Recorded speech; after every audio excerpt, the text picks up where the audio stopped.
प्यारे साथियों नमस्कार, स्वागत है आप सभी का हमारी इस YouTube channel study with Ravi पर। प्यारे विद्यार्थियों, आज की इस वीडियो में हम लोग बात करने वाले हैं क्लास 12th हिस्ट्री के इम्पोर्टेंट 40 क्वेश्चंस। जी हाँ दोस्तों, क्लास 12th के लिए 40 क्वेश्चंस हमने पहले क्लास में किया था, जो कि आपके लिए काफ़ी ज़्यादा इम्पोर्टेंट था और काफ़ी स्टूडेंट ने उस क्लास को देखा भी। लेकिन आज की इस लाइव क्लास में हम लोग 41 नंबर क्वेश्चन से 80 क्वेश्चंस तक हम लोग बात करने वाले हैं, जो कि आपके बिहार बोर्ड एग्जाम 2025 के लिए काफ़ी ज़्यादा इंपॉर्टेंट है। बिना समय को गवाए हुए आज की इस क्लास को करते हैं स्टार्ट। चैनल पर नए हैं, लाइक सब्सक्राइब शेयर फटाफट से आप लोग कर दीजिएगा। तो 41 नंबर क्वेश्चंस आज की इस क्लास का आपसे पूछा जा रहा है कि उत्तर पश्चिमी भारत में प्राप्त अशोक के अभिलेखों में लिपि का प्रयोग किया गया है। क्या खरोष्ठी लिपि का, या अराइमिक लिपि, ब्राह्मी लिपि, या इनमें से कोई नहीं। चार ऑप्शंस प्यारे विद्यार्थियों आपके स्क्रीन के सामने हैं। उत्तरी पश्चिमी भारत में प्राप्त अशोक के अभिलेखों में लिपि का जो प्रयोग है वो कौन से किया गया, तो खरोष्ठी लिपि का प्रयोग किया गया है, जो कि ऑप्शन नंबर ए में आपको दिख रहा है। बिल्कुल ऑप्शन नंबर ए जो होगा इस प्रश्न का राइट आंसर होगा। तो चलते हैं हम लोग 42 नंबर सवाल की ओर, जो कि काफ़ी ज़्यादा इम्पोर्टेंट है। जी हाँ दोस्तों, अशोक के कुल कितने अभिलेख अभी तक है प्राप्त हुए हैं? 35, 30 या 40? चार ऑप्शंस आपके स्क्रीन के सामने हैं, फटाफट से बताने का प्रयास कीजिएगा कि अशोक के कुल कितने अभिलेख जो है अभी तक टोटल प्राप्त हुए हैं। तो टोटल के टोटल जो प्राप्त हुए हैं प्यारे विद्यार्थियों 44 प्राप्त हुए हैं। ऑप्शन नंबर यहाँ पे डी जो होगा इस प्रश्न का राइट आंसर होगा। नेक्स्ट क्वेश्चन है, अशोक द्वारा प्रचारित बौद्ध धर्म कहाँ प्रचलित नहीं हुआ? 2015 के एनुअल एग्जाम में पूछा गया सवाल है कि अशोक द्वारा जो प्रचालित बौद्ध धर्म कहाँ तक बौद्ध धर्म जो है ये कहाँ प्रचलित जो है प्यारे विद्यार्थियों नहीं हुआ, ये पूछा जा रहा है। क्या सीरिया में नहीं हुआ, ब्रिटेन में, श्रीलंका में, या जापान में? चार ऑप्शंस आपके स्क्रीन के सामने हैं, बताने का प्रयास करें। अशोक द्वारा प्रचारित बौद्ध धर्म, जी हाँ दोस्तों, 2015 में जब पूछा गया तो 2025 में भी निश्चित रूप से हिस्ट्री में ये सवाल आपसे पूछे जाएंगे। इतना तो आप याद रख सकते हैं कि ये जो है नहीं हुआ कहाँ पे, ब्रिटेन में, जो कि ऑप्शन नंबर आपके बी में है प्यारे विद्यार्थियों, और बिल्कुल इस प्रश्न का 100% राइट आंसर है। चलिए, जीवक ने वैद्य की शिक्षा कहाँ से पाई है? 44 नंबर सवाल है कि जीवक ने वैद्य की जो शिक्षा है ये कहाँ से पाई है? क्या तक्षशिला से, राजगिरी से, या पाटलिपुत्र से, या वैशाली से? बताइएगा। जीवक, जी हाँ दोस्तों, जीवक ने वैद्य की जो शिक्षा है ये कहाँ से प्राप्त कहाँ से पाई है, बताइएगा। 44 नंबर क्वेश्चन का जवाब बताने का प्रयास कीजिएगा। एक वैद्य कहाँ से ये पाई गई है, जीवक ने वैद्य की शिक्षा ये कहाँ से ली है? तो याद रखिएगा 44 नंबर सवाल का जवाब तक्षशिला जो होगा इस प्रश्न का 100% राइट आंसर होगा, ऑप्शन नंबर ए। और ये 2025 एग्जाम के लिए काफ़ी ज़्यादा इम्पोर्टेंट साबित होगा। अगला सवाल की ओर हम लोग बढ़ते हैं। तो 45 नंबर क्वेश्चन जो कि काफ़ी ज़्यादा इम्पोर्टेंट है, और आपसे पूछा जा रहा है कि जीवक कहाँ का रहने वाला था? तक्षशिला का, बनारस का, पाटलिपुत्र का, राजगिरी का? जीवक जो है ये कहाँ का रहने वाला था प्यारे विद्यार्थियों, बताइएगा। सभी का आंसर आना चाहिए। उम्मीद है कि आवाज़ और क्वालिटी पूरी तरह से आप लोगों तक पहुंच रही होगी। अगर पहुंच रही है तो कमेंट करें फटाफट से इस वीडियो के लास्ट में। तो जीवक कहाँ का रहने वाला था प्यारे विद्यार्थियों? तो ये जो है राजगिरी का रहने वाला था। कहाँ का? राजगिरी। ऑप्शन नंबर क्या होगा? तो डी जो होगा इस प्रश्न का राइट आंसर होगा।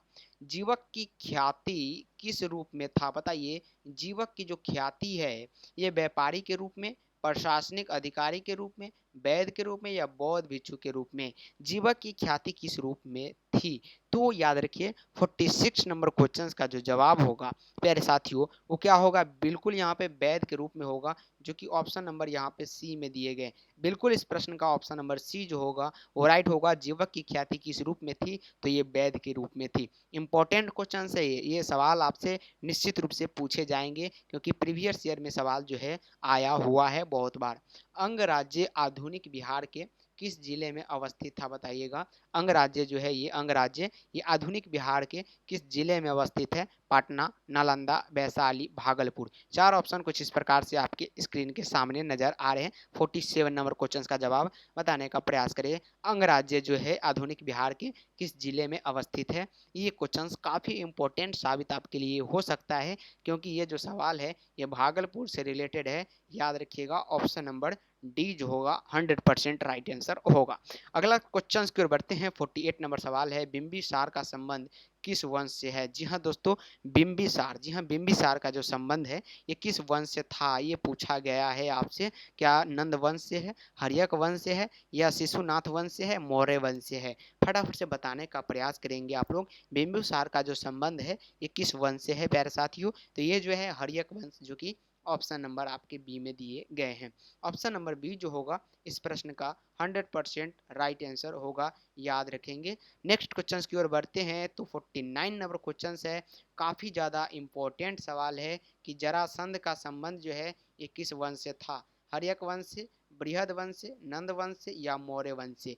जरासंध का जो संबंध है ये किस वंश से था? ये 49 नंबर क्वेश्चन का जो आंसर है ये काफ़ी आपके लिए इंपॉर्टेंट साबित हो सकता है, क्योंकि प्रीवियस ईयर एग्जाम में इस प्रकार के क्वेश्चंस पूछे गए। जरासंध का जो संबंध है ये किस वंश से था? 49 नंबर क्वेश्चंस का जो जवाब होगा ये बृहदत्त वंश, जो कि ऑप्शन नंबर आपके बी में है। और बिल्कुल इस प्रश्न का राइट जवाब ऑप्शन नंबर बी होगा। और बीसीईबी एग्जाम, प्यारे विद्यार्थियों, बीसीबीई एग्जाम 2025 के लिए ये महा इम्पोर्टेंट, जिसे हम लोग एमवीवीआई कहते हैं, एमवीवीआई क्वेश्चन आपके लिए साबित होगा। अगला क्वेश्चन है आपके स्क्रीन के सामने 50 नंबर सवाल, काफ़ी ज़्यादा इंपॉर्टेंट है, जो कि हाईलाइट में है, देख सकते हैं कि तक्षशिला किस राज्य में स्थित है? जी हाँ दोस्तों, तक्षशिला जो है ये किस राज्य में स्थित है? 50 नंबर क्वेश्चन आपसे पूछे जा रहे हैं। तो ये जो है याद रखिएगा गंधार राज्य में है। ऑप्शन नंबर क्या होगा? सी जो होगा बिल्कुल राइट होगा। चलिए 51 नंबर क्वेश्चन है कि सेल्यूकस ने अपनी पुत्री का जो विवाह है वो किस राजा से किया था? सेल्यूकस, बात किसका किया जा रहा है? सेल्यूकस का। सेल्यूकस ने अपनी जो है पुत्री का विवाह जो है किस राजा से किया था? अशोक से किया था, बिंबिसार से किया था, चंद्रगुप्त मौर्य से, या कनिष्क से? चार ऑप्शन है, फटाफट से बताने का प्रयास करें कि सेल्यूकस ने अपनी पुत्री का जो विवाह है किस राजा से किया था। जी हाँ दोस्तों, 51 नंबर क्वेश्चन का जो आंसर आपको दिख रहा है बिल्कुल सभी का राइट आंसर आ रहा है चंद्रगुप्त मौर्य, जो कि ऑप्शन नंबर आपके सी में है, चंद्रगुप्त मौर्य। अगला क्वेश्चन की ओर बढ़ते हैं। तो नेक्स्ट क्वेश्चन है प्यारे साथियों कि धर्म विजय क्या है? देखिएगा ध्यान से, धर्म विजय का उल्लेख जो है अशोक के किस शिलालेख में है? बताइएगा, धर्म विजय का उल्लेख अशोक के किस शिलालेख में है? 11वें, 12वें, 13वें, या 14वें शिलालेख? बताइएगा फटाफट से। धर्म विजय का उल्लेख अशोक के किस शिलालेख में किए गए? सिंपल सा क्वेश्चन है, काफी बार पूछा गया सवाल है, 13वें शिलालेख में किया गया है, याद रखिएगा। 53 नंबर सवाल, काफी इंपॉर्टेंट सवाल है। कालिदास किसके समकालीन थे? अशोक के, समुद्रगुप्त के, चंद्रगुप्त सेकेंड के, या कनिष्क के? बताइए, कालिदास जो है ये किसके समकालीन थे? 53 नंबर सवाल है, जो कि काफी ज्यादा इंपॉर्टेंट है। कालिदास किसके समकालीन थे? 53 नंबर सवाल का जो जवाब होगा वो बिल्कुल यहाँ पे क्या होगा? चंद्रगुप्त सेकेंड होगा, याद रखिएगा। ऑप्शन नंबर क्या होगा? तो सी प्यारे विद्यार्थियों बिल्कुल राइट आंसर होगा। फटाफट से बताने का प्रयास करिए। अगला नंबर सवाल, 54 नंबर सवाल का जवाब सभी का कमेंट बॉक्स में आना चाहिए फटाफट से।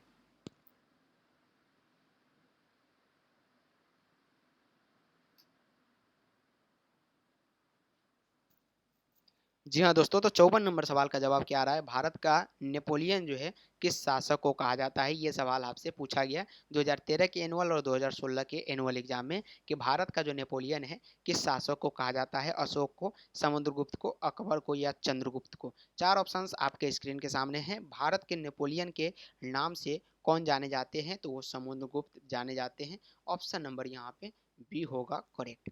अगला सवाल है कि मगध के प्राचीन राजधानी कहाँ थी? बताइएगा, मगध के जो है विद्यार्थियों प्राचीन राजधानी कहाँ पे थी? पाटलिपुत्र में, राजगिरी में, वैशाली में, या गया में? बताइए, चार ऑप्शंस आपके स्क्रीन के सामने हैं। मगध के प्राचीन जो राजधानी थी प्यारे साथियों, सभी को पता ही है, राजगिरी में था। कहाँ का था? राजगिरी, ये मगध की प्राचीन राजधानी मानी जाती है। ऑप्शन नंबर बी जो होगा इस प्रश्न का 100% जो होगा प्यारे साथियों वो राइट आंसर होगा। क्या होगा? Option number B. आपको दिख रहा होगा पूरी तरह से क्वेश्चन राजगिरी। तो नेक्स्ट क्वेश्चन की ओर बढ़ते हैं और 56 नंबर सवाल पर फोकस करते हैं जरा। मगध का प्राचीनतम राजवंश कौन था? मगध का क्या प्राचीनतम राजवंश के बारे में आपसे बात किया जा रहा है। तो याद रखिएगा ये कौन था? हर्यक वंश था, जो कि ऑप्शन नंबर यहाँ पे सी में है। हर्यक वंश जो है मगध के प्राचीनतम वंश थे। पाटलिपुत्र का किम गाजा ने सर्वप्रथम अपनी राजधानी बनाई, बताइएगा। बिंबिसार, अजातशत्रु, उदयनी या महापद्मानंद। पाटलिपुत्र का किस गाजा ने, सॉरी यहाँ पे क्या होगा, किस राजा होगा, क्या होगा ये, किस राजा ने सर्वप्रथम अपनी राजधानी बनाई। गाजा ही होगा शायद या राजधानी, तो मिस्टेक है क्वेश्चन में, लेकिन इसका आंसर जो है आप लोग जरूर याद रखें, क्या होगा, उदयनी होगा। यहाँ पे ऑप्शन नंबर सी होगा इस प्रश्न का राइट आंसर। अगला क्वेश्चन से 58 नंबर सवाल आपसे स्क्रीन के सामने पूछा जा रहा है कि पाटलिपुत्र नगर की स्थापना उदयन ने किस नदी के संगम पर किया। 2020 के बोर्ड मॉडल क्वेश्चन थे, लेकिन पूछा गया, 2015 में भी पूछे गए सवाल है। तो पाटलिपुत्र नगर की स्थापना उदयनी ने किस नदी के संगम पर की थी। गंगा, सोन नदी, पुनपुन नदी या इन सभी के संगम पर, बताइए। 58 नंबर क्वेश्चन का जो आंसर होगा वो इन सभी के संगम पर होगा, जो कि ऑप्शन नंबर आपके डी में है। जी हाँ, ऑप्शन नंबर डी जो होगा ये बिल्कुल राइट आंसर होगा। 59 नंबर क्वेश्चन है कि रथमुसल नामक आक्रामक यंत्र का प्रयोग जो है किस जनपद में सबसे पहले किया गया, बताइएगा। काशी में, वैशाली में, मगध में या कौशल में। रथमुसल नामक आक्रामक यंत्र का प्रयोग किस जनपद में सबसे पहले किया गया। 59 नंबर क्वेश्चन का जो जवाब होगा वो क्या होगा, मगध होगा, जो कि ऑप्शन नंबर आपके सी में है। Magadh is the right answer. Tamralipti बंदरगाह अवस्थित था, बताइएगा। ताम्रलिप्ति बंदरगाह जो है ये कहाँ पे अवस्थित है, तो ये बंगाल में है। कहाँ पे है, बंगाल में है। ऑप्शन नंबर यहाँ पे सी जो होगा राइट होगा। 60 नंबर क्वेश्चन का आंसर। इलाहाबाद प्रशस्ति का लेखक कौन है। 13, 2015, 2017, 2020, 2021। देख सकते हैं कि कितने बार रिपीटेड क्वेश्चन से प्यारे विद्यार्थी हुए। 61 नंबर सवाल देख सकते हैं आपके सामने, लगभग 5 से 6 बार तो यहाँ पे आपको दिख रहा होगा, 2, 4, 5 बार यहाँ पे रिपीटेड है। और अभी तक 2024 तक भी ये क्वेश्चन पूछा गया कि इलाहाबाद प्रशस्ति का लेखक कौन है। क्या कालिदास है, शुद्रक है या हरिसन है या रवि कीर्ति है। तो 61 नंबर क्वेश्चन का जो जवाब होगा ये ऑप्शन नंबर सी होगा, हरिसन, जो कि बिल्कुल राइट आंसर होगा। अगला क्वेश्चन की ओर चलते हैं। चाणक्य भारत के किस शिक्षण स्थान में अध्ययन किया था। चाणक्य भारत के किस शिक्षण संस्थान में अध्ययन किया। नालंदा विश्वविद्यालय, तक्षशिला विश्वविद्यालय, विक्रमशिला विश्वविद्यालय या आंध्रतुरी विश्वविद्यालय। तो ये जो है 62 नंबर क्वेश्चन का जवाब जो होगा बिल्कुल यहाँ पे तक्षशिला विश्वविद्यालय, ऑप्शन नंबर यहाँ पे बी जो होगा राइट आंसर होगा। प्राचीन भारत में अंतोदपुरी विश्वविद्यालय कहाँ स्थित था। मगध में था, गंधार में था, अंग में या पंचाल में। 63 नंबर क्वेश्चन का जवाब क्या होगा, तो ये जो होगा ये मगध, जो कि ऑप्शन नंबर आपके ए में नजर आ रहे हैं। चलते हैं आगे 64 नंबर क्वेश्चन की ओर। तो शक संवत की शुरुआत कब से मानी जाती है। काफी ज्यादा इंपॉर्टेंट सवाल है। तो शक संवत की जो शुरुआत है प्यारे बच्चों याद रखने का प्रयास करें, 78वीं ईस्वी से मानी जाती है। Option number B is the correct answer. Next question है कि विश्व में पाई जाने वाली पहली धातु थी लोहा, तांबा या चांदी या टीन।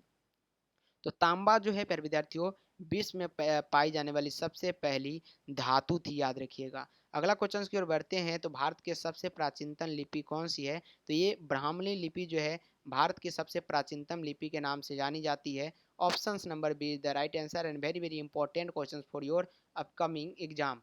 नेक्स्ट क्वेश्चन है 67 नंबर की, प्रयाग प्रशस्ति का संबंध किस गुप्त शासक से है। ये चंद्रगुप्त फर्स्ट से है, समुद्रगुप्त से है, चंद्रगुप्त विक्रमादित्य से है या स्कंदगुप्त से है।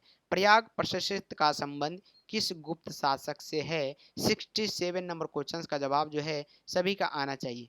तो ये जो है समुद्रगुप्त से संबंधित है। किससे संबंधित है, समुद्रगुप्त, जो कि ऑप्शन नंबर आपकी बी में नजर आ रहे हैं।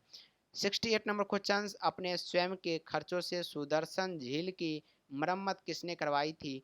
2020 का बोर्ड मॉडल क्वेश्चन है। जी हाँ, board model question guest paper में ये क्वेश्चन आपको देखने को मिलेगा। 68 नंबर क्वेश्चन की अपने स्वयं के खर्चे से दूरदर्शन झील जो है की मरम्मत किसने करवाई थी। अशोक ने, कनिष्क ने, रुद्रदमन या स्कंदगुप्त ने।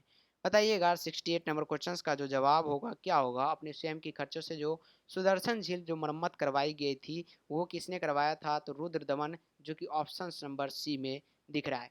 69 नंबर क्वेश्चन है, अशोक किस वंश का शासक था। 2020 के एनुअल एग्जाम में पूछा गया सवाल है, अशोक किस वंश का शासक था। नंद वंश, मौर्य वंश, पाल या इनमें से कोई नहीं। अशोक जो है प्यारे बच्चे याद रखिएगा, ये जो है किस वंश के शासक था, ये सवाल आपसे किया जा रहा है। तो ये जो है मौर्य वंश के शासक था। कौन से वंश का है? मौर्य वंश का शासक। अगला क्वेश्चन की ओर बढ़ते हैं, 70 नंबर सवाल की ओर। अर्थशास्त्र के लेखक कौन थे? 2015 के एनुअल, 2020 के एनुअल और 2021 के बोर्ड मॉडल क्वेश्चन है, यानी आपके 2025 के लिए ये MVVI क्वेश्चन है, याद रखिएगा। क्या है? MVVI सवाल है। अर्थशास्त्र के लेखक आपसे पूछा गया है, कौन है? तो ये वाल्मीकि है क्या, वेद व्यास है क्या, मेगास्थनीज है क्या, या कौटिल्य है? तो चार ऑप्शन कुछ इस प्रकार से आपके स्क्रीन के सामने अर्थशास्त्र के लेखक के बारे में पूछा जा रहा है। कौटिल्य याद रखिएगा। ऑप्शन नंबर यहाँ पे डी जो होगा ये राइट आंसर होगा। कलिंग की लड़ाई कब लड़ी गई? 2021 एनुअल एग्जाम में पूछा गया सवाल है।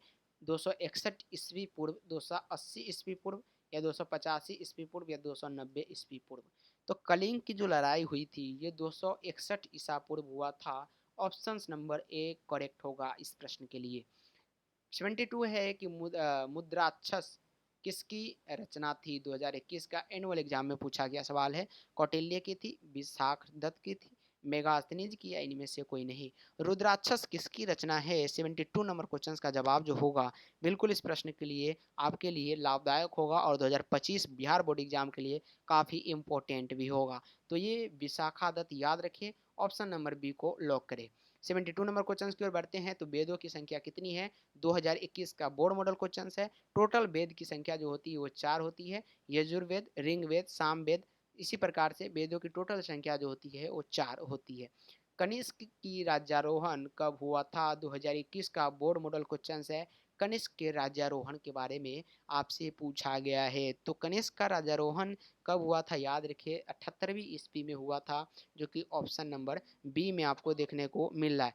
नेक्स्ट क्वेश्चन पर जरा हम लोग फोकस करते हैं प्यारे विद्यार्थियों। तो माल विक्रमा माल विक्रमित्र किसकी रचना है? 2021 का ये बोर्ड मॉडल क्वेश्चन से बताइए। कालिदास, पतंजलि, कलहन या विशाखा दत्तम? बताइएगा। 75 नंबर सवाल का जवाब बताइए। तो ये कालिदास होगा, याद रखिए। ऑप्शन नंबर ए होगा इस प्रश्न का राइट आंसर। अगला नंबर सवाल की ओर चलते हैं। तो प्रयाग प्रशस्ति स्तंभ जो है अभिलेख किस लिपि में है? 2021 का बोर्ड मॉडल क्वेश्चन है। प्रयाग प्रशस्ति स्तंभ अभिलेख किस लिपि में है? 76 नंबर क्वेश्चन का जो जवाब होगा ये ब्राह्मणी लिपि होगा, याद रखिए। Option number B. Next question है, 77 नंबर सवाल है, काफ़ी इंपॉर्टेंट है। धम्म महामात्रों को किसने नियुक्त किया? 2021 का बोर्ड मॉडल क्वेश्चन था और आपके बिहार बोर्ड ने इसको पूछा था। तो याद रखिए 77 नंबर क्वेश्चन का जो जवाब होगा ये क्या होगा? अशोक होगा, याद रखिएगा। 78 नंबर क्वेश्चन है कि जीवक वैद्य किस वंश के काल में था? 21 के बोर्ड मॉडल क्वेश्चन है, बताइएगा। जीवक वैद्य जो है किस वंश के काल में? मौर्य वंश, गुप्त वंश, हर्यक वंश या कुपासन वंश? फटाफट से बताने का प्रयास करें। जीवक वैद्य किस वंश के काल में था? 78 नंबर क्वेश्चन का जो जवाब होगा प्यारे मित्रों वो याद रखिए। आज की इस प्रश्न का जो होगा ये आपके लिए आज का लास्ट क्वेश्चन है और बिहार बोर्ड एग्जाम के लिए महा फाइनल क्वेश्चन है, याद रखिए। 78 नंबर क्वेश्चन का जो जवाब होगा ये हर्यक वंश होगा। तो प्यारे विद्यार्थियों टोटल के टोटल 78 क्वेश्चन इस PDF में थे, जिसको हमने 2 क्लास में कराया है। एक क्लास में 40 क्वेश्चन को कराया था और इसमें टोटल आपको करा दिए हैं 78 तक। तो ये सभी के सभी क्वेश्चन गेस्ट थे और आपके फाइनल एग्जाम के लिए काफ़ी ज़्यादा इंपॉर्टेंट था। उम्मीद है कि सभी क्वेश्चंस आपको याद हो गया होगा। अगर नहीं हुआ है तो एक बार आप लोग 2x के स्पीड में इस वीडियो को फिर से देखें और साथ ही साथ इस वीडियो को लाइक करें, चैनल को सब्सक्राइब करें और अपने भाई बहन दोस्तों के पास भी इसको शेयर करें, ताकि सभी का एग्ज़ाम अच्छी तरह से कट सके। तो मिलते हैं फिर विद्यार्थियों अगले क्लास में। तब तक के लिए जय हिंद, जय भारत एंड जय बिहार। पढ़ते रहे और बढ़ते रहे।